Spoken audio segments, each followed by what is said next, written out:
யாத்ராகமத்தின் புஸ்தகம் 20ஆம் அதிகாரம்.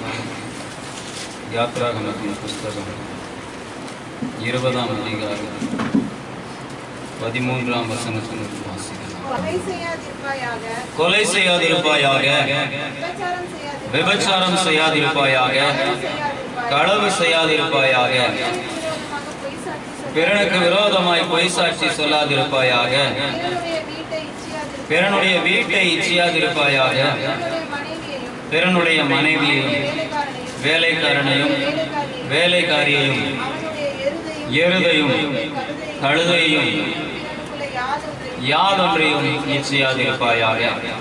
என் தேவனாகிய கர்த்தருடைய கட்டளைகளாகிய இந்த 10 கட்டளைகளும் நம்முடைய வீடுகளிலே நிலக்கால்களிலே நாம் எழுதி அவைகளை போட்டு அவைகளை கடைபிடிக்க வேண்டும், அவைகளை நம்முடைய வாழ்க்கையில் அபியாசப்படுத்திக் கொள்ள வேண்டும் என்று சொல்லி நாம் வாஞ்சிக்கிற ஜனங்களாக இருக்கிறோம். அது கட்டாயம் நம்மளுடைய வாழ்க்கையில் இருக்க வேண்டும். ஒரு மனிதனுடைய வாழ்க்கையில இந்த 10 கட்டளைகளை ஆகிலும் கை கொள்ளாமல் இருப்பானே ஆனால் அவன் மனிதனாக வாழுவதற்கே தகுதியற்றவன் என்றும், குறிப்பாக கிறிஸ்துவனுடைய நாமத்தை பயன்படுத்துவதற்கு எல்லளவேனும் தகுதியற்றவனாக இருக்கிறான் என்பதையும் தான் என் தேவனாகிய கர்த்தர் மோசேயை கொண்டு இந்த ஜனங்களுக்கு காண்பித்தார். இந்த மோசே மூலமாக தேவன் பேசின அந்த வார்த்தையை எல்லளவேனும் வித்தியாசம் இல்லாமல் இயேசு கிறிஸ்து இன்னும் அதை கூர்மைப்படுத்தி நமக்கு சொல்லி இருக்கிறார். அதனாலதான் அந்த காரியங்களை குறித்தும் நான் ஏற்கனவே சொன்னது போல இந்த 10 கட்டளைகள் என்பதும் 10 புத்தகங்களாக கொடுக்கப்பட்டிருக்கு. அந்த புத்தகங்களினுடைய தலைப்பு தான் அது. திருக்குறள் என்பது ஒரு புத்தகத்தின் தலைப்பு. அதற்குள்ள அநேக அதிகாரங்கள், அநேக குறள்கள், அநேக காரியங்கள் உள்ளே சொல்லப்பட்டிருக்கிறது. அதுபோல இங்கே சொல்லப்பட்டிருக்கிற ஒரு கட்டளை என்பது அதனுடைய மேல் தலைப்பாக மட்டுமே இருக்கிறது.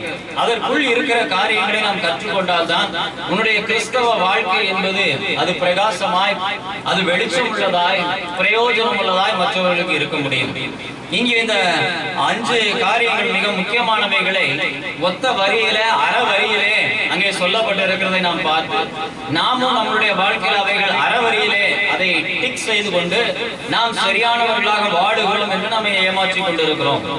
இந்த 10 கட்டளைகளிலே நாம் ஏதாவது ஒரு காரியத்தை கூட கடைபிடிக்கவில்லை என்பதற்கு அடையாளம் தான் நாம் இந்த 4வது கட்டளையாகிய ஓய்வு நாளை கடைபிடிக்காத காரியம்.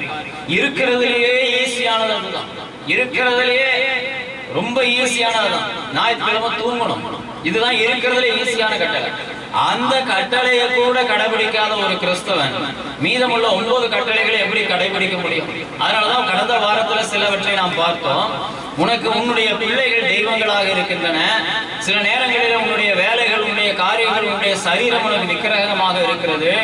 கிறிஸ்துவின் நாமத்தை பறைசாற்றக்கூடிய தகுதி இல்லாத நீ கிறிஸ்துவின் நாமத்தை பறைசாற்றுகிறதெல்லாம் அவருடைய நாமத்தை தூஷிக்கிறதாக இருக்கிறது. உன்னுடைய பெற்றோருக்கு கீழ்ப்படியாத நீ உன்னுடைய ஆயுசு நாட்களை குறைத்துக் கொள்ளுகிற பாதையிலே போகிறாய் என்பதற்கு அடையாளமாக அந்த வசனம் கொடுக்கப்பட்டிருக்கிறது. ஓய்வு நாளை நீங்கள் அலட்சியப்படுத்துகிறதுனால அந்த வசனத்தை கீழ்ப்படியவில்லை என்று சொல்லி அந்த காரியங்களை பார்ப்போம். இவைகள் எல்லாம் நம்முடைய வாழ்க்கையில் நன்கு அடையாளங்களாக இருக்கின்றன. இன்னைக்கும் சில காரியங்களை நாம் பார்க்க வேண்டி இருக்கிறது. 13ஆம் வசனம் சொல்லுகிறது, கொலை செய்யாதிருப்பாயாக. இங்க எல்லாரும் கொலைகாரர்கள் இருக்கிறார்களானா? இல்ல.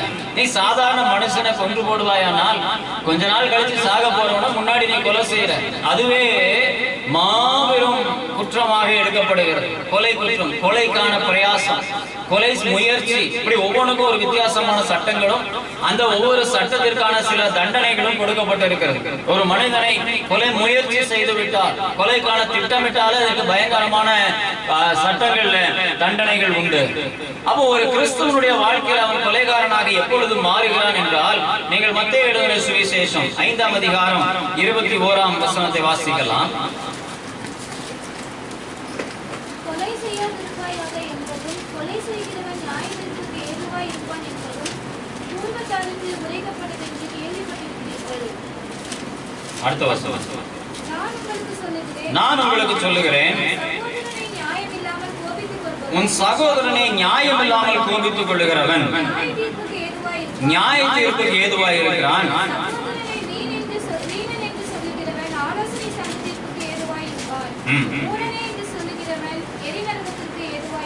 போதும். என் தேவனாகிய கர்த்தர் இந்த காரியத்தை கொண்டு வந்து எங்க ஈக்குவலைஸ் பண்றாருன்னா, நீங்க கொலை செய்யாது இருப்பாயாக என்று சொல்லி நீங்க கேட்டது பூர்வ காலத்தினுடைய காரியமாக இருக்கிறது. தன் சகோதரனை பகைக்கிறவன், முகாந்திரம் இல்லாமல் தன் சகோதரனுக்கு விரோதமான காரியத்தை நினைக்கிறவன், கோபித்துக் கொள்ளுபவன் நியாயத்திற்கு ஏதுவாய் இருப்பான். தன் சகோதரனை வீணன் என்று சொல்லுகிறவன் ஆலோசனை சங்க தீர்ப்புக்கு ஏதுவாய் இருப்பான். மூடனே என்று சொல்லுகிறவன் எரி நரகத்திற்கு ஏதுவாய் இருப்பான் என்று சொல்லப்படும். These are all the things equivalent to murder. நீ எத்தனை பேரை பகைக்கிறாய் என்று பாருங்க.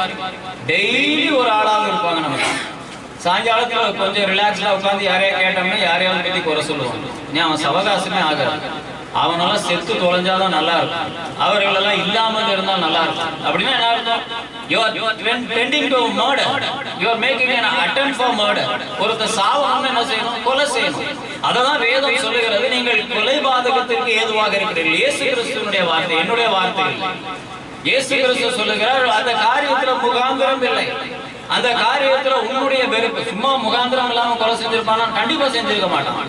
அவனுக்கு பிடிச்சிருக்காது, அவர்களுடைய காரியம் பிடிச்சிருக்காது, அவருடைய பேச்சு பிடிச்சிருக்காது, அவர்களுடைய நடவடிக்கைகள் பிடிச்சிருக்காது, அல்லது அவர்கள் இவர்களுக்கு ஏதாவது இடையூறு செய்திருப்பார்கள். ஏதாவது ஒரு காரணத்தினாலதான் செஞ்சான். ஓ, காரணம் சரியா இருக்குன்னு சொல்லி கொலைகாரனை யாரும் என்ன பண்ணிட மாட்டாங்க. நீ நான் செஞ்சது கரெக்ட் தான்ப்பா, இது மாதிரி இருக்கிற எல்லாரையும் கண்டுபிடிச்சு நீ கொலை செஞ்சிருன்னா அரசாங்கம் அவனுக்கு உதவி செய்வதும் கிடையாது, அவனை உத்தமன் என்று போற்ற போவதும் கிடையாது. சட்டம் இருக்கிறது யார்? நீ சட்டத்தை கையில் எடுக்க கூடாது. சட்டம் இருக்கிறது. நீங்கள் அரசாங்கத்திற்கு தெரியப்படுத்த வேண்டும், காவல்துறைக்கு தெரியப்படுத்த வேண்டும், நீதிமன்றங்களுக்கு போக வேண்டும். சட்டம் அவர்களை தண்டிக்கும். கிறிஸ்துவனுடைய வாழ்க்கையில் என்ன சொல்லப்பட்டிருக்கு? கிறிஸ்துவானவர் சகல நியாயாதிபதி இருக்கிறார். அவரை தாண்டி நீங்கள் கோபித்துக் கொள்ளவும், நீங்கள் பேசவும், நீங்கள் விரோதிக்கவும், நீங்கள் அவர்களுக்கு எதிர்வினை ஆற்றவும் இங்கே இடமில்லை என்று வசனம் சொல்லுகிறது. அப்படி எத்தனை பேர் இருக்கிறோம்? நிறைய கொலைகாரர்கள் உட்கார்ந்திருக்கோம். கிறிஸ்துவின் பிரமாணத்தின்படி நிறைய கொலைகாரர்கள் சபையில் இருக்கிறோம். அநேகரை கோபப்படுவது, கோபித்துக் கொள்வது, அவர்களை நெக்லெக்ட் பண்ணுவது. வசனம் சொல்லுகிறது, எரி நரகத்திற்கும் ஆலோசனை சங்கத்திற்கும் ஏதுவாக இருக்கிறீர்கள். நீங்க தீர்ப்புக்கு ஏதுவாக இருக்கிறீர்கள். உன்னுடைய வாழ்க்கையில் இந்த காரியங்கள் எல்லாவற்றையும் சுட்டி காட்டுவதற்கு உங்களுக்கு ஆட்கள் கிடையாது. சொன்னாலும் நீங்கள் கேட்க போவது கிடையாது. ஆனால் வேதத்தின்படி, என் தேவனாகிய கர்த்தருடைய வார்த்தையின்படி இவைகள் கொலைபாதகம் என்று வசனம் சொல்லுகிறது. சகோதரனை பகைக்கிறவன் எரி நரகத்திற்கு ஏதுவாக இருக்கிறார். உன்னோட இருக்கிறவங்களும் உன்னுடைய சக சகோதரர்கள் தானே. உன்னுடைய சகோதரர்கள் இல்லைன்னு சொல்லிட்டீங்கன்னா அதுக்கப்புறமா நீ கிறிஸ்தவ என்று சொல்லுவதில் அர்த்தம் இல்லாமல் போயிடும் இல்லையா? அநேக இடங்களிலே கிறிஸ்தவ வாழ்க்கைக்கு அர்த்தமற்றவர்களாக போறீங்க. ஆனா கிறிஸ்துவனுடைய இரக்கம் உன்னை திரும்பவுமாக ஜீவனோடு வைத்திருக்கிறது. யாருடைய வாழ்க்கையில செழிப்பெல்லாம் கிடையாது, சமாதானத்தை நீ தொட்டு நக்குனது கூட கிடையாது வாழ்க்கையில். ஆனா தேவனாகிய கர்த்தருடைய கிருபை உன்னை சாவாம வச்சிருக்கிறது. அதை உணர்ந்து கொள். ஏதோ சும்மா அப்படியே 10 பேர்ல கொலை செய்ய நாங்க யாருக்கும் தீங்கு நினைக்கிறது இல்லை, யாரையும் கொலை செய்யவில்லை. ஏன் உண்டு, என் வேலை உண்டு, நீ உண்டு, உன் வேலை உண்டு. எப்ப இருக்கிற தெரியுமா? இந்த வசனத்தின்படி நீ ஒரு கொலைகாரனா இருக்கிறதுனால இருக்கிற. அடுத்தவனுடைய வளர்ச்சி உனக்கு பிடிக்கல, அடுத்தவனுடைய வீழ்ச்சி உனக்கு பிடிக்கல, அடுத்தவனுடைய சவகாசம் உனக்கு பிடிக்கல. காரணம், நீ தாந்தோண்டியாக இருக்கிறாய், சுயநலவாதியாக இருக்கிறாய், கொலைகாரன். வேதம் அதுதான் சொல்லுது. இங்க வசனம் சொல்லுகிறது, கோபித்துக் கொள்ளுகிறவன். எவ்வளவு அழகாக இயேசு கிறிஸ்து பேசின வார்த்தை சொல்லுகிறது. நான் உங்களுக்கு சொல்லுகிறேன், தன் சகோதரனை நியாயமில்லாமல் கோபித்துக் கொள்ளுபவன் நியாயத்திற்கு ஏதுவாக இருப்பான். தன் சகோதரனை வீணன் என்று சொல்லுகிறவன் ஆலோசனை சங்கத்திற்கு ஏதுவாக இருப்பான். மூடனே என்று சொல்லுகிறவன் எரி நரகத்திற்கு ஏதுவாக இருப்பான். If it hurts anybody, மற்றவர்களை காயப்படுத்தினாலே அது கொலைபாதகம்னு சொல்லப்படுது. அதான் அர்த்தம். அவன் மனசளவுல பாதிக்கப்பட்டான்.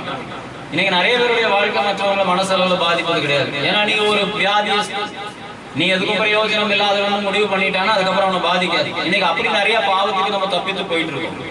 உன் மேல ஒரு உண்மையான அன்பு வைத்திருக்கிற ஜனங்களுக்கு விரோதமான காரியத்தை செய்தீர்களே ஆனால் இந்த காரியங்களும் சட்ட திட்டங்களும் ஆலோசனை சங்கங்களும் எரி நரகமும் உன் வாழ்க்கைக்கு ஏதுவாக இருக்கும் என்பதை வசனம் தெளிவுபடுத்துகிறது. திரும்ப திரும்ப திரும்ப ப்ரொஃபஷனல் மர்டர் கில்லர்ஸ் இருப்பாங்க. அவனை பிடிச்சதை காமிச்சு கொடுத்துருவான். கடைசியில் எங்கேயா கொலை நடந்துச்சுன்னா யார் ரெகுலரா கொலை செய்யறானோ அவனை தான் போய் கண்டுபிடிச்சு தேடுவாங்க. அவன் திரும்ப ஜாலியா எப்பவும் போல ஜெயிலுக்கு போவான். இன்னைக்கு நிறைய பேர் அப்படிதான் இருக்கும். எங்க என்ன நடந்தாலும் அதுக்கு காரணம் நீயா தான் இருக்க. உனக்கு அது எத்தனை முறை அந்த காரியங்கள் உனக்கு வந்து சேர்ந்தாலும் உனக்கு அது பாதிப்பை ஏற்படுத்தாது. திரும்ப திரும்ப அந்த காரியத்தை செய்வது professional murder. You are becoming like that. ஒரு கிறிஸ்தவ வாழ்க்கை அது எவ்வளவு அபத்தமானது என்பதை உணர்ந்து கொள். மகா ஜாக்கிரதையாக தேவ வசனத்திற்கு நீங்கள் கீழ்ப்படுகிறவர்களாக இருக்க வேண்டும். மகா ஜாக்கிரதையாக தேவனுடைய வார்த்தைகளுக்கு நீங்கள் கீழ்ப்படுகிறவர்களாக இருக்க வேண்டும். வசனம் சொல்லுகிறது, முகாந்திரம் இல்லாமல் நீங்கள் இந்த காரியத்தை செய்கிறவர்கள் நீங்கள் தேவனுடைய கொடூரமான நியாய தீர்ப்புக்கு ஏதுவாய் இருப்பீர்கள் என்றும், சகோதரனை வீரன் என்று சொல்லுகிறவன் ஆலோசனை சங்க தீர்ப்புக்கு ஏதுவாய் இருப்பான் என்றும், மூடனே என்று சொல்லுகிறவன் எரி நரகத்திற்கு ஏதுவாய் இருப்பான் என்றும், ஆகையால் நீ பலிபீடத்தின் அண்டையிலே உன் காணிக்கையை செலுத்த வந்து உன் பேரில் உன் சகோதரனுக்கு குறை உண்டு என்று அங்கே நினைவு கூறுவாயாக. அங்கேதானே பலிபீடத்தின் முன் உன் காணிக்கையை வைத்து விட்டு போய் முன்பு உன் சகோதரனுடைய ஒப்புரவாகி பின்பு வந்து உன் காணிக்கையை செலுத்து என்று வசனம் சொல்லுகிறது. எந்த காரியத்தை செய்தாலும் நீங்கள் சமாதானத்தோட ஐக்கியத்தோட காரியங்களை நடைபெறுகிறவர்களாக இருக்க வேண்டும். இல்லாவிட்டால் தேவனுடைய வார்த்தையின்படி அது மகா கொடூரமான பாவமாக இருக்கும். வசனம் அதைத்தான் நமக்கு நினைப்பூட்டுகிறதாக இருக்கிறது. கொலை செய்யாதிருப்பாயாக என்பது பழைய ஏற்பாட்டிலே ஆதி நாட்களிலே கேள்விப்பட்ட சிறிய காரியம் அல்ல. அதற்குள் இந்த சாரம் இருக்கிறது என்பதை இயேசு கிறிஸ்து நம்முடைய உபதேசத்திலே சொல்லிக் கொடுத்திருக்கிறார். 15ஆம் அதிகாரத்தில் மத்தேயு 15ஆம் அதிகாரத்தினுடைய 19ஆம் வசனத்தையும் வாசிக்கலாம். எப்படியெனில் இருதயத்திலிருந்து பொல்லாத சிந்தனைகளும் கொலைபாதகங்களும் விபச்சாரங்களும்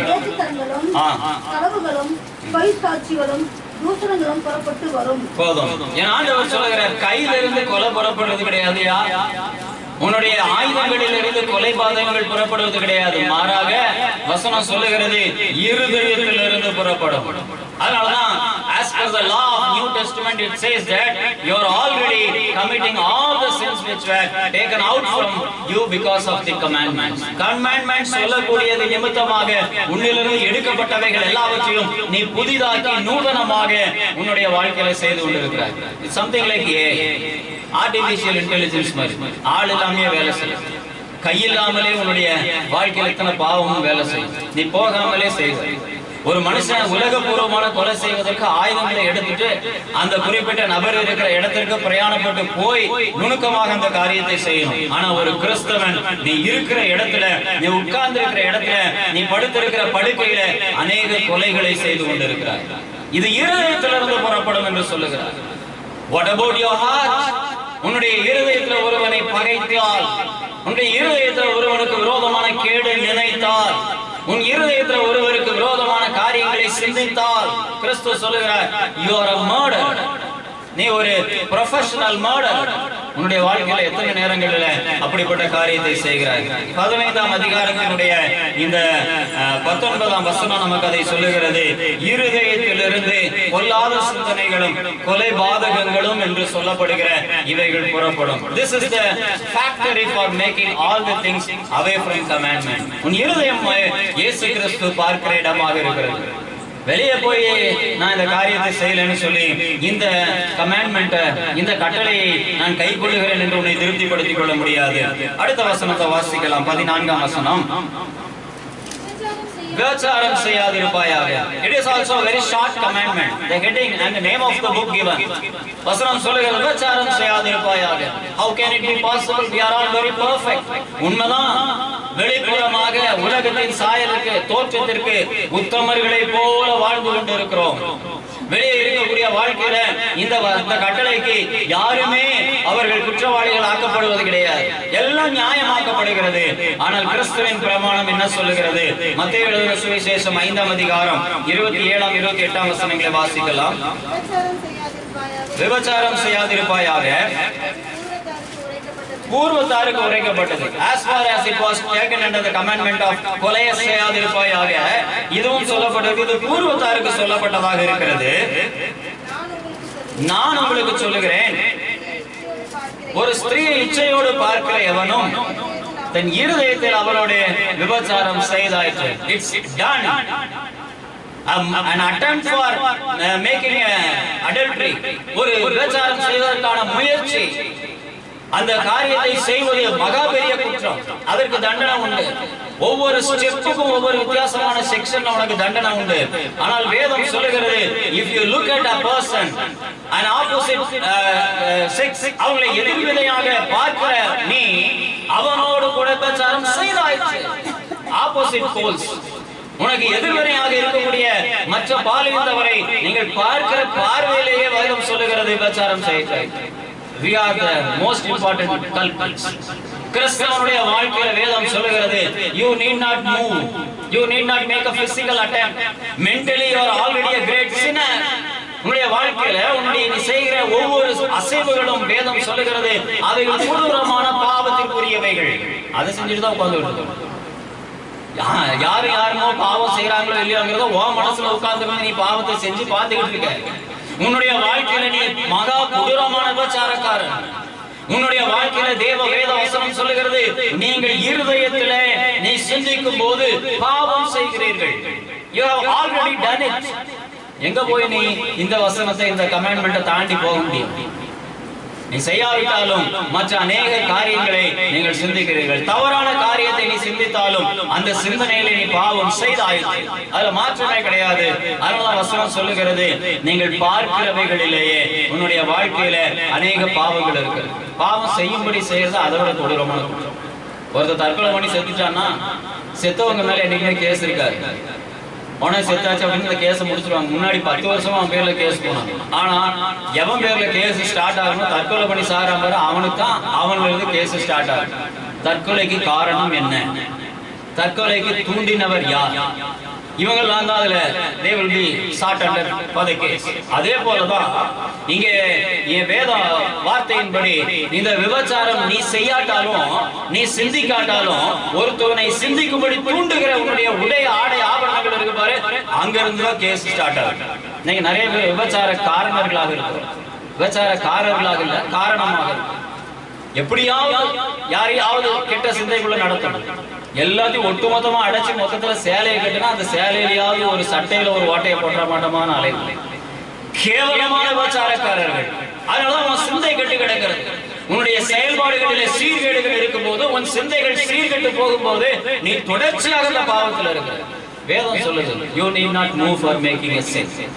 கிறிஸ்தவன் தன் இடத்தை விட்டு நகர்ந்து போய் பாவம் செய்ய வேண்டிய அவசியமும் இல்ல. கிறிஸ்தவன் தன் இடத்தை விட்டு நகர்ந்து போய் ஊழியம் செய்ய வேண்டிய அவசியமும் இல்ல. கிறிஸ்தவன் தன் இடத்தை விட்டு நகர்ந்து போய் உபகாரம் செய்ய வேண்டிய அவசியம் இல்ல. மாறாக everything will happen from his own place. அவனுடைய சொந்த இடத்துல எல்லா காரியங்களும் சம்பவிக்கும். உன் வாழ்க்கையில சம்பவிக்குதா இல்லையா? நீ இருக்கிற இடத்துல உன்னுடைய செயல்பாடுகளில் ஒண்ணு விபச்சாரம் செய்கிறவனாக இருக்கிறாய் அல்லது விபச்சாரம் செய்ய தூண்டுகிறவனாக இருக்கிறாய். both are sinners. ரெண்டுமே பாவம் தான். கொலை செய்யறவனும் பாவம் தான், தற்கொலைக்கு தூண்டுகிறவனும் பாவம் தான். அவனே தான் செத்துட்டாரு, நான் என்ன பண்ண முடியும்? What is the need for you to be the source of that? நீ அதற்கு காரணமாக இருக்க வேண்டிய அவசியம் என்ன? கட்டாயம் என்ன? வேதம் அதை தான் கேட்கிறது. கிறிஸ்துவானவர் அந்த காரியத்தை சொல்லுகிறார். இதற்கான அஸ்திவாரமும் அந்த 15ஆம் வசனம் 15ஆம் அதிகாரம் 19ஆம் வசனத்தை திரும்ப வாசிக்கலாம். மத்தேயு, இருதயத்திலிருந்து பொல்லாத சிந்தனைகளும் கொலைபாதகங்களும் விபச்சாரங்களும் வேசித்தனங்களும் களவுகளும் பொய் சாட்சிகளும் புறப்பட்டு வரும். All the 10 commandments are generated from your heart. It's not on behalf of your sight. It's not behalf of your hands. It's not behalf of your work. Everything is on behalf of your heart. இருதயம் எப்படி இருக்கு? உன்னுடைய இருதயம் எப்படி இருக்கு? It generates all the sin. எல்லா பாவங்களையும் இருதயம் உருவாக்கிட்டு ஒண்ணுமே செய்யாத மாதிரி உட்கார்ந்துட்டு இருக்கு. அங்க ஏற்கனவே உன் பேர் எழுதியாச்சு எல்லாத்தையும். எல்லா காரியமும் அதுல இருக்கிறது.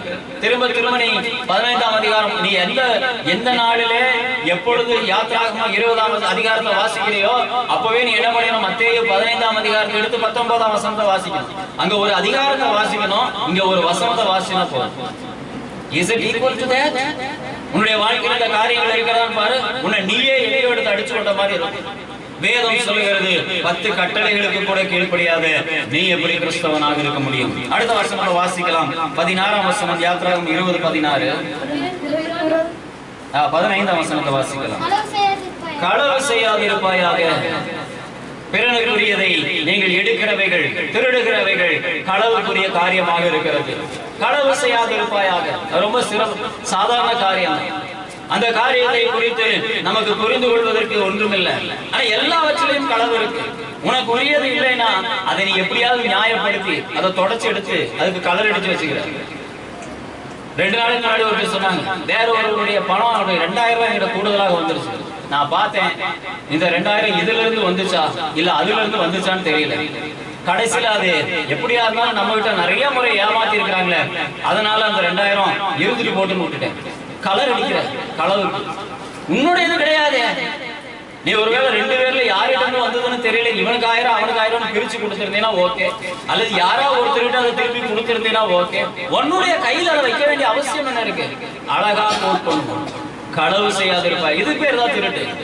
நீ போய் இன்னொருத்தன் பேக்ல எடுத்து வர வேண்டியது இல்ல, உன் பேக்ல வேற ஒருத்தன் வச்சுட்டாலும் அதுக்கு பேர் திருட்டு தான். வீட்டை எதுக்கையா பூட்டுறோம்? எல்லார் வீட்லயும் வந்து திருடுறாங்களா? இல்லையே. எவனாவது உள்ள கொண்டு வந்து வேற எதையா வச்சுட்டாலும் கஷ்டம், அதுக்கு தான் பூட்டணும். கேட்பான் உன்னை பார்த்து, ஏயா வீட்டை பூட்டா போனேன், அவன் கொண்டு வந்து வைப்பான், உனக்கு தெரியுமில்ல, அதனாலதான் அப்படி வச்சிருக்கேன்னு கேட்பான். என்ன பதில் சொல்லுவ? உன் வாழ்க்கைக்குள்ள களவு இருக்கு, அவைகள் போகல, அதுக்கு கலர் அடிச்சுட்டு இருக்க. களவுக்கு கலர் அடிக்காத. வேதம் சொல்லுகிறது களவு களவுதான், திருடுதான். உனக்கு உரியவைகள் அல்லாதவைகள் எவையும் உன் காரியங்களில, உன் வீடுகளில, உன் சம்பத்துகளில அவைகள் இருக்கக்கூடாது. அவைகள் வெளியே போயிடணும். அதை கொண்டு போய் ஆண்டவர் போடுறாரு. திருட்டு பணத்தை கொண்டு போய் ஆண்டவர் போடுறாரு. அது தெரியாம எப்படி வந்துச்சுன்னு தெரியல, அதனால கொண்டு போய் காணிக்கையில போட்டுட்டாங்க. திருட்டு காசு போடுறக்கா காணிக்கை இருக்கு, எங்கேயும் போடுறாரு. உன் தலையிலே போட்டுக்காது, பரவாயில்ல, கொஞ்சம் பெர்சன்டேஜ்ல உனக்கு கேடு வரும். வேதம் சொல்லுகிறது களவு செய்யாதிருப்பாயா. If it is not belonging to you, whatever the thing it comes in, any way it may come, it should never be coated with any other coatings. It should be sent back again. அவைகள் உன்னோடு சேர வேண்டியவைகள் அல்ல, அவைகள் உனக்குரியவைகள் அல்ல, உன்னோடு ஒட்டக்கூடியவைகள் அல்ல. எப்படி வந்தாலும் அது பாய்சன் தான். சயனைடு நீ நாக்குக்கு மேல தடவினாலும் சயனைடு, நாக்குக்கு கீழே தடவினாலும் cyanide. The fraction of seconds may differ, but entirely you will fall under death. வியாபாரம் கிடையாது. உன் வேத வசனம் அதுதான் சொல்லுகிறது, களவு செய்யாதிருப்பாயாக. இன்னைக்கு நம்ம நேரடியாக களவு செய்யறது கிடையாது, மறைமுகமா நூதனமாக. நிறைய இடங்கள்ல பாத்தீங்கன்னா பெரிய பெரிய ஆலயங்கள்ல கூட கட்டுமான பணிகள் எல்லாம் ரொம்ப சிறப்பா நடந்துகிட்டு இருக்கும். கேட்டா ஆலய கட்டுமான பணிகளை செய்யறாங்க, யாருடைய எந்த விதத்துல காசு வாங்குறது கிடையாது. அவங்களா கிஃப்ட் பண்ணாங்கன்னா என்ன தேவைக்கு கிஃப்ட் பண்றான்? நீ வீடு கட்டிப்பாரு உனக்கு கிஃப்ட் பண்றானா? பண்ண மாட்டான். எதையாவது கட்டிப்பாரு உனக்கு கிஃப்ட் பண்ண மாட்டான். வேற பொது காரியத்தை செய்யும் போது அதுல கூட 10 ரூபாயை வாங்கிட்டு அந்த 10 ரூபாயை உனக்கு நேரடியா கமிஷன் கொடுக்காம லஞ்சம் கொடுக்காம உனக்கு கிஃப்ட் பண்ணுவான். சாபம், களவு, திருடு, களவு. நூதனமான முறையில நீ ஆண்டவரை ஏமாற்றுகிற பாதையில களவு செய்து கொண்டிருக்கிறாய். Nothing should come to your family other than your hard work. உன்னுடைய கடினமான வேலை இல்லாமல் சம்பாத்தியம்னு உன் வீட்டுக்கு வர எல்லாம் திருடுதான், எல்லாம் திருடுதான். அதுக்கு நீ என்ன வேணா கோட்டிங் அடிச்சுக்க, என்ன வேணா கலர் அடிச்சுக்க, அதுக்கு பேர் உள்ள இருக்கிறதுக்கு பேர் திருடுதான். அதனாலதான் களவு செய்யாதிருப்பாயா. அப்படியே சும்மா அந்த பேப்பர் அதை இதை தட்டி விட்டு போயிடாது. அதுனா யாரும் திருடுறது இல்லைங்க. நீ யாரையும் நேரா போய் கை வச்சு திருடல, ஆனா நிறைய திருட்டு உங்ககிட்ட இருக்கு. அவைகளை எல்லாவற்றையும் அப்புறப்படுத்தணும். வேதம் அதை தான் சொல்லுகிறது. 16ஆம் வசனத்தை வாசிக்கலாம். பிறனுக்கு விரோதமாக பொய் சாட்சி சொல்லாதிருப்பாயாக. இங்க நிறைய பேர் உத்தமர்களாக இருக்கிற ஒரே காரியம் பொய் சொல்ல மாட்டாங்க. எல்லாம் அவங்களை எதிர்க்கிற சக்திகள் யாருக்குமே கிடையாது. அதனால எல்லாம் உண்மையாதான் பேசுவாங்க. டைரக்டா நீ பொய் சொல்ற உண்மைதான். பொய்காரர்களாக வாழ்ந்து கொண்டு இருக்கிறோம் நிறைய காரியங்கள். ஆனா நீங்க வசனம் சொல்லுகிறது பொய் சாட்சிக்காரர்களாக இருக்காதீங்க. பொய்ய கூட சொல்லிட்டு போ, யாருக்கும் பாதிப்பு இல்லைன்னா சொல்லிட்டு போ, யாருக்கு எந்த நஷ்டம் இல்லைன்னா சொல்லிட்டு போ, எதிர்க்கக்கூடிய சக்திகள் உன்னால எதிர்க்க முடியல பயமா இருக்கா சொல்லிட்டு போ. பொய் சாட்சி சொல்லாத, தெரியாதத தெரிஞ்சதா சொல்லாத, அடுத்தவனுக்கு கேடு உண்டாக்கும்படியான காரியங்களை கூட்டம் போட்டு சொல்லாத, அறியாத காரியத்தை உண்மை போல பேசாத. அதெல்லாம் செஞ்சிருவோம். ஏய் சாப்பிட்டா? நான் சாப்பிடல. எப்படியா பொய் சொல்ற? நீ சாப்பிட்டாலும் சாப்பிடலைனாலும் அவனுக்கு ஒரு நஷ்டமா ஆக போறது கிடையாது. அதுல நீ சாப்பிட்டேன்னு சொன்னா என்ன, சாப்பிடலன்னு சொன்னா என்ன, இதெல்லாம் ரொம்ப பெர்ஃபெக்டா இருப்பாங்க. நான் சாப்பிடலன்னு தாங்க சொன்னேன், வயிற்று நிறைக்கிறது. மற்ற எல்லாத்துலயும் இந்த சின்ன சின்ன காரியத்திலாம் உண்மை கரெக்டா இருக்கும். அதுல உண்மை பொய் சொல்லிட்டா அப்படியே லாபகமா பிடிச்சிருவாங்க. ஆனா வாழ்க்கை பூரா பொய் சாட்சியில தானே இருக்கு. வாசிக்கலாம் நீதிமொழிகளின் புஸ்தகம் 6ஆம் அதிகாரம் 19ஆம் வசனம்.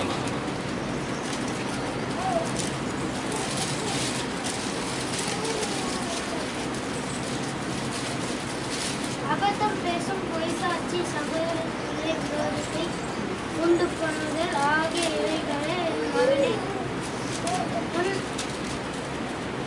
உன் தகப்பன் போதும். அபத்தம் பேசும் பொய் சாட்சி சகோதரர்களுக்குள்ளே விரோதத்தை உண்டு பண்ணுதல் ஆகிய இவைகளே என்று சொல்லப்பட்டிருக்கு.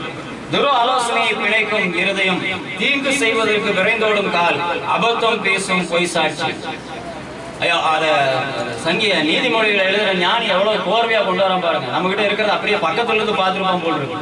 ஏதாவது ஒரு காரியம் கிடைச்சிருச்சுன்னா ஓடுவாங்க. அதுக்கு சாதகமான ஆட்களை பார்த்து போய் உட்கார்ந்து கண்டதையும் காணாதையும் எல்லாத்தையும் பிணைச்சு போட்டு இப்படிதான் இருக்கும் அப்படிதான் இருக்கும், அதனாலயா இருக்கும் இதனால இருக்கும். இதுக்கு பேர் தான் பொய் சாட்சி. ஆமா இல்லன்னு சொல்லுகிற காரியத்துக்கு பேர் பொய் கிடையாது, பொய் தான். அதுல நியாயப்படுத்த முடியாது. பொய் 10 பொய்யை காட்டிலும் ஒரு பொய் சாட்சி கேடானது. அது ஜனங்களுக்குள்ள விரோதத்தை உண்டாக்கும், பகையை உண்டாக்கும்.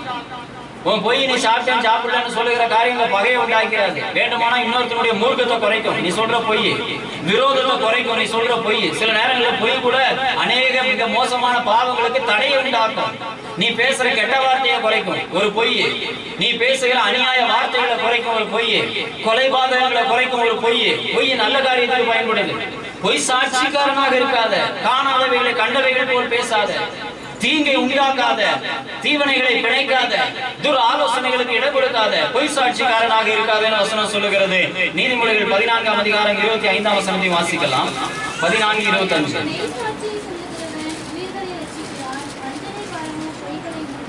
வஞ்சனைக்காரனோ பொய்களை ஊதுகிறான் என்று சொல்லப்பட்டிருக்கு. கோட்டு அப்படியே சேர்த்துவாங்க.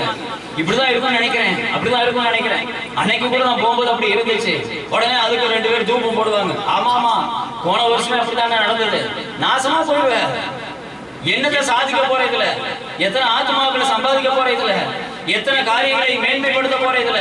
நோ, பொய் சாட்சிக்காரனாக இருக்காத. கண்டவைகளை கண்டதாகவும் காணாதவைகளை காணாதவைகளாகவும் இருக்கணும். காணாதவைகளை நிறைய சின்ன பிள்ளைகளை பொய் சாட்சிக்காரனாக்கிறோம். அவன் லாபத்துக்கு பொய் சொல்ல வச்சிருவோம். கடைசியில ஃபைனலா உடான் தடான்னு கேட்டதுக்கு அப்புறம் தான் சொல்லுவேன் இல்லை அப்படின்னு. அப்புறம் எல்லாருமே பல்ல கஞ்சி. பொய் சாட்சிக்காரர்கள் கண்டவைகளை கண்டவைகளாக இருக்கணும். அது நிமித்தம் உனக்கு நஷ்டம் வந்தாலும் பரவாயில்ல, கஷ்டம் வந்தாலும் பரவாயில்ல, உபத்திரம் வந்தாலும் பரவாயில்ல, நெருக்கம் வந்தாலும் பரவாயில்ல, என்ன வந்தாலும் பரவாயில்ல, உண்மையை மட்டும் பேசு.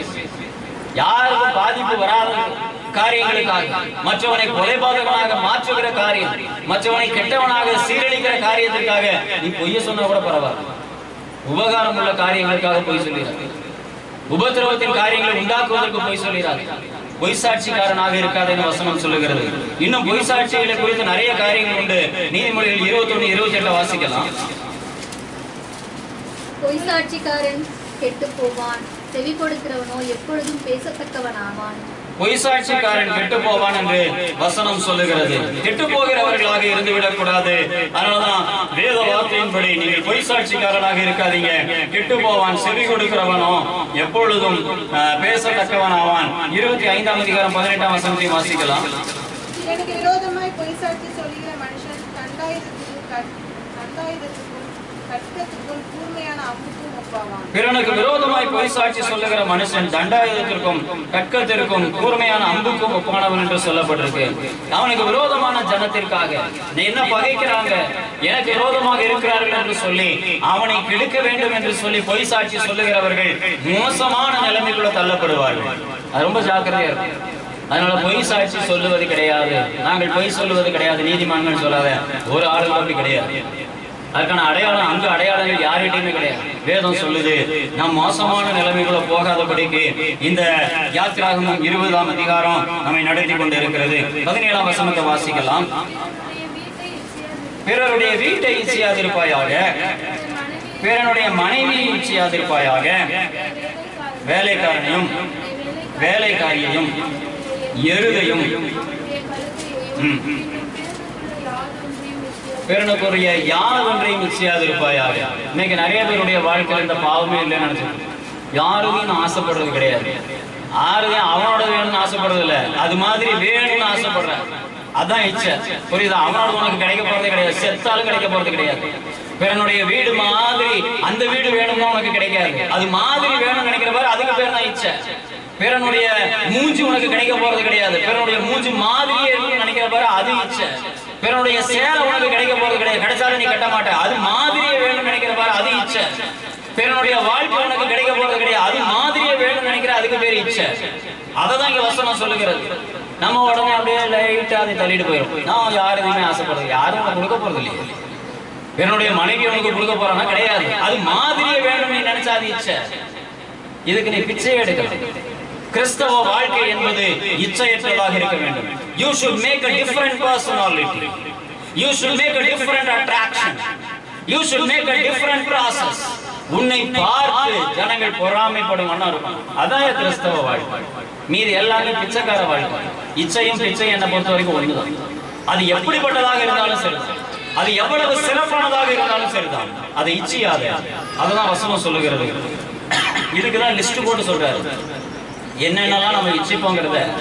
ஆண்டவர் அன்னைக்கே அந்த மலையின் மேல் உட்கார்ந்து சொல்றாரு, பிறனுக்குரிய யாவொன்றையும் நிச்சயம். Don't pretend or don't predict or don't try to make something like others. மற்றவர்களை போல எதையாவது ஒன்றை பெறவும் அடையவும் ஆசைப்படாத. You should have a different life. உனக்கென்று கர்த்தர் ஒரு வித்தியாசமான காரியத்தை கொடுத்திருக்கிறார். எல்லாருக்கும் கண்ணு இருக்கு, எல்லாருக்கும் மூக்கு இருக்கு, எல்லாருக்கும் வாய் இருக்கு, எல்லாருக்குமே எல்லாமே அதே தான் இருக்கு. ஆனா அதுல ஒரு வித்தியாசம் இருக்கிறது. எவ்வளவு நுணுக்கமா ஆண்டவர் மாத்தி இருக்கிறார். அந்த போட்டோ எடுத்து நீங்க பாத்தீங்கன்னா எல்லாருக்கும் ஒரு வித்தியாசம் இருக்கு. எல்லாருக்கும் ஒரு 2 கண்ணு தான், எனக்கு 2 கண்ணு. அப்ப எப்படியா மாறி இருக்கும் போட்டோ? மாறாதியா? எல்லாருக்கும் ஒரு மூக்கு தான் இருக்கு, அதே மாதிரி மூக்கு தான் எனக்கும் ஒரு மூக்கு தான் இருக்கு. மாறி இருக்கும் 10 பேர்ல வரும்போது என் போட்டோ மாறாதியா? ஒரு ஸ்லைட் டிஃபரன்ஸ் கர்த்தர் வச்சிருக்கிறார். ஜாடையில் தகப்பனுக்கும் மகனுக்குமே வித்தியாசம் வைத்திருக்கிறார். தாய்க்கும் பிள்ளைக்கும் வித்தியாசம் வைத்திருக்கிறார். உனக்கு வித்தியாசம் வச்சிருக்க மாட்டார். அதனாலதான் சொல்றாரு, don't try to look at others. மற்றவர்களுடைய காரியத்தின் மேல ஆசைப்படாது. மற்ற காரியங்களை நாம் எப்படி இந்த வசனத்தை இந்த கட்டளையை தள்ளிட்டு போறோம்னா, அவனோட மேல எனக்கு என்ன ஆசை? அது மாதிரி ஆசைப்படாது, அது மாதிரி ஆசைப்படாத, இச்சையாத. என் தேவனுடைய வசனம் சொல்லுகிறது, யாதொன்றை நிச்சயாது இருப்பாயாக. கீழே உள்ள வசனத்தை வேகமா வாசிக்கலாம். ஜனங்கள் எல்லாரும் இடி முழக்கங்களையும் மின்னல்களையும் எக்கால சத்தத்தையும் மலை புகைக்கிறதையும் கண்டார்கள். அதை கண்டு ஜனங்கள் பின்வாங்கி தூரத்திலே நின்று மோசேயை நோக்கி, நீர் எங்களோட பேசும், நாங்கள் கேட்போம். தேவன் எங்களோட பேசாதிருப்பாராக, பேசினால் நாங்கள் செத்து போவோம் என்றார்கள். மோசே ஜனங்களை நோக்கி, பயப்படாதிருங்கள். உங்களை சோதிப்பதற்காகவும் நீங்கள் பாவம் செய்யாதபடிக்கு தம்மை பற்றும் பயம் உங்கள் முகத்திற்கு முன்பாக இருப்பதற்காகவும் தேவன் எழுந்தருளினார் என்றான். ஜனங்கள் தூரத்திலே நின்றார்கள். மோசே தேவன் இருந்த கார்மேகத்துக்கு சமீபமாய் சேர்ந்தான். அப்பொழுது கர்த்தர் மோசேயை நோக்கி, நீ இஸ்ரவேல் புத்திரரோடு சொல்ல வேண்டியது என்னவென்றால், நான் வானத்திலிருந்து உங்களோடு பேசினேன் என்று கண்டீர்கள். நீங்கள் எனக்கு ஒப்பாக வெள்ளியினாலே தெய்வங்களையும் பொன்னினாலே தெய்வங்களையும் உங்களுக்கு உண்டாக்கவே வேண்டாம். மண்ணினாலே பலிபீடத்தை எனக்கு உண்டாக்கி அதன் மேல் உன் ஆடுகளையும் உன் மாடுகளையும் சர்வாங்க தகன பலியாகவும் சமாதான பலியாகவும் செலுத்துவாயாக. நான் என் நாமத்தை பிரஸ்தாபப்படுத்தும் எந்த ஸ்தானத்திலும் உன்னிடத்தில் வந்து உன்னை ஆசீர்வதிப்பேன். எனக்கு கல்லினால் பலிபீடத்தை உண்டாக்க வேண்டுமாகில் அதை வெட்டின கல்லுகளால் கட்ட வேண்டாம். அதன் மேல் உள்ளிட்ட உடனே அதை அசுசிப்படுத்துவாய். என் பலிபீடத்தின் மேல் உன் நிர்மாணம் காணப்படாதபடிக்கு படிகளால் அதன் மேல் ஏறவும் வேண்டாம். எவ்வளவு அழகாக கர்த்தர் சொல்லுகிறார் பாருங்க. அவர் அந்த புகைகளையும் அந்த சத்தத்தையும் கேட்டபோது ஜனங்கள் பயந்து போனார்கள். இந்த சத்தத்தை கேட்டபோது ஜனங்கள் பயந்து, ஆண்டவர் எங்களிடத்துல பேச வேண்டாம், மோசே நீயே கேட்டுட்டு வந்து இந்த காரியத்தை சொல்லுப்போன்னு சொன்னார். ஆண்டவர் சொன்ன வார்த்தைகள் இதுதான். இந்த வார்த்தை உன் வாழ்க்கையில ஒரு கட்டளை கூட கிடையாது, ஒண்ணு கூட கிடையாது. அந்த ஆண்டவருடைய வார்த்தைக்கு எவ்வளவு கீழ்ப்படிஞ்சிட்டு நம்ம சபையில அங்கமா உட்கார்ந்துருக்கோம்னு பாருங்க. ஒண்ணுமே கிடையாது. அதை இயேசு கிறிஸ்து திரும்பவும் நமக்கு சொன்னாரு, அப்பவும் பிரயோஜனம் கிடையாது. இந்த ஜனங்கள் சொல்லுகிறார்கள், இந்த காரியத்தை நாங்கள் கேட்கிறதற்கு எங்களுக்கு பயமாய் இருக்கிறது. மோசேயே நீயே இந்த காரியத்தை கேட்டு வந்து சொல் என்று சொல்லுகிறார். அப்பொழுது கர்த்தர் மோசேயை நோக்கி, நீ இஸ்ரவேல் புத்திரரோடு சொல்ல வேண்டியது என்னவென்றால், நான் வானத்திலிருந்து உங்களோட பேசினேன் என்று கண்டீர்கள். நீங்கள் எனக்கு ஒப்பாக வெள்ளியினாலோ பொன்னினாலோ எந்த விக்கிரகங்களையும் செய்ய வேண்டாம். மண்ணினால பலிபீடத்தை கட்டுங்க. எவ்வளவு அழகா சொல்றாரு பாருங்க. மண்ணுல பலிபீடத்தை கட்டுங்க, அந்த பலிபீடத்தின் மேல எனக்கு பலி செலுத்துங்க, நான் அதை ஏற்றுக்கொள்ளுவேன். கல்லுல கூட பலிபீடம் கட்ட வேண்டாம், ஏன்னா கல்லு கொஞ்சம் கோணையா இருக்கு மானையா இருக்குன்னு நீ மேல ஏறி உட்கார்ந்து அதன் மேல உன்னுடைய உளியை வைத்து செதுக்குவாய், அதன் மேல் ஒரு நிர்வாணம் வெளிப்படும். அதனால அந்த காரியத்தை செய்யாத. whatever the thing you give to me, it should be higher than your level, it should never go below your feet என்று கர்த்தர் சொல்லுகிறார். கர்த்தருக்கு என்று செயல்படுகிற எந்த காரியத்திலேயும் அது உனக்கு மேன்மையானதாக, உனக்கு முன்னாடி அது மேலானதாக இருக்க வேண்டும். உனக்கு கீழானவைகள் ஒன்றும் கர்த்தருக்கு முன்பாக இருக்கக்கூடாது என்று கர்த்தர் எச்சரிக்கிறார். என் பலிபீடத்தின் மேலே நிர்வாணம் காணப்படாதபடிக்கு படிகளை நான் அதன் மேல் ஏறவும் வேண்டாம் என்று கர்த்தர் சொல்லுகிறார். அதனாலதான் நம்மளுடைய வழிபாடுகளிலேயே மிக முக்கியமானது என் தேவனாகிய கர்த்தருக்கு கொடுக்க வேண்டிய கனம். அவருடைய காரியங்கள் எல்லாம் மேன்மையானதாக இருக்க வேண்டும். அவருக்கு செயல்படுகிறவைகள் எல்லாம் மேன்மையானதாக இருக்க வேண்டும். நீங்களும் மேன்மையானவர்களாக இருக்க வேண்டும். அப்பொழுதுதான் தேவனாகிய கர்த்தருடைய வார்த்தைக்கு நாம் கீழ்ப்படுகிறவர்களாக இருப்போம். கர்த்தருடைய வார்த்தைக்கு கீழ்ப்படுகிறவர்கள் மட்டுமே என் தேவனாகிய கர்த்தரை சந்திப்பதற்கு தகுதி உள்ளவர்களாக இருக்க முடியும். அன்னைக்கு ஒரு மோசே தான் இருந்தான், இன்னைக்கு அந்த ஒரு மோசே கூட இல்லை. நம்ம இதே இடி முழக்கங்களின் சத்தத்தோடு தான் கர்த்தர் திரும்பவும் வரப்போகிறார். அப்பவும் நீர் பேச வேண்டாம், நீர் வர வேண்டாம்னு ஓடக்கூடிய கண்டிஷன்ல இருப்போமே. ஆனால் இந்த வார்த்தைகளுக்கு நாம் கீழ்ப்படியவில்லை என்பதை அதை அடையாளப்படுத்தும். ஆண்டவருடைய வார்த்தைக்கு கீழ்ப்படுகிறவர்கள் அவரை எதிர்நோக்குகிற தகுதி உள்ளவர்களாக இருப்பார்கள்.